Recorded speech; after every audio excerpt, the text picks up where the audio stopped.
यह कहानी है एक बूढ़े लाचार पिता की है जो एक गांव में रहता था। वह आदमी बहुत बूढ़ा हो चुका था जिस वजह से उसे कम दिखाई देता था और बहुत कमजोर हो गया था जिसके कारण वह गांव की खेती बाड़ी का काम नहीं कर पाता था।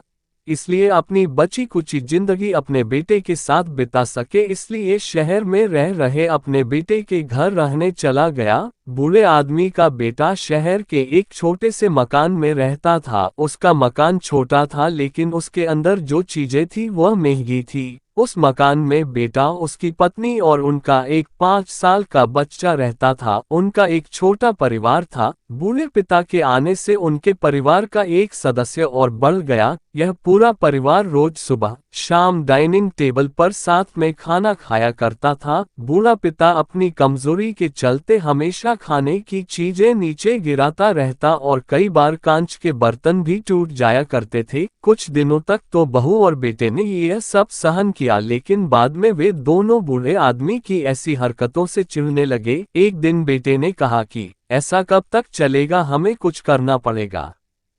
उसकी पत्नी भी इस बात से सहमत हुई। अगले दिन बेटा कहीं से एक पुराना मेज लेकर आया और घर के एक कोने में उसे लगा दिया और अपने पिताजी से कहा कि आप यहीं पर बैठकर खाना खा लिया कीजिएगा। उन्होंने एक लकड़ी का बर्तन भी बनवाया जिसमें वे अपने बूढ़े बाप को खाना देने लगे।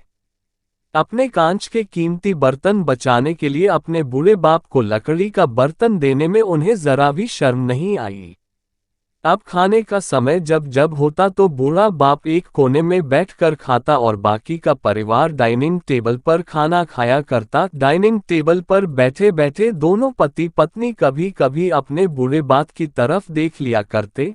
बूढ़े बाप की आंखों में उन्हें आंसू भी नजर आते मगर उन पर जैसे कोई असर ही नहीं होता। बूढ़े का पोता भी यह नजारा हमेशा देखता और वह अपने में ही खोया रहता। एक दिन जब पति पत्नी डाइनिंग टेबल पर बैठकर खाना खा रहे थे तब उनका बच्चा जमीन पर बैठकर कुछ कर रहा था। उन दोनों ने बच्चे के हाथ में लकड़ी का टुकड़ा देखा लेकिन उन्हें कुछ समझ में नहीं आया कि बच्चा लकड़ी के टुकड़े के साथ क्या कर रहा है।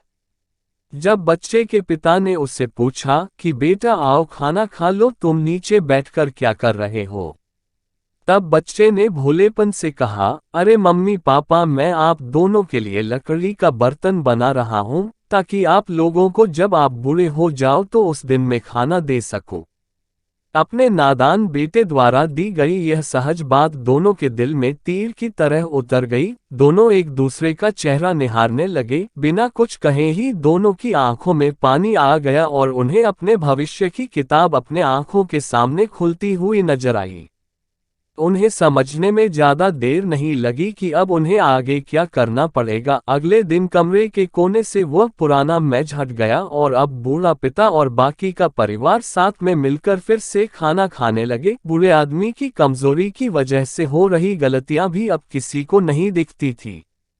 यह कहानी हमें बताती है हर वह पत्ता जो आज हरा है वह कल सूखेगा और डाली से नीचे भी गिरेगा। इसलिए हमें अपने बड़े बूढ़ों का हमेशा ख्याल रखना चाहिए और हमें हमारे माता पिता और बुजुर्गों के साथ वैसा ही व्यवहार करना चाहिए जैसा हम चाहते हैं कि हमारे बूढ़े होने के बाद हमारे बच्चे हमारे साथ करें। दोस्तों, अगर आपको ये वीडियो पसंद आए तो लाइक, शेयर और सब्सक्राइब करना ना भूलें।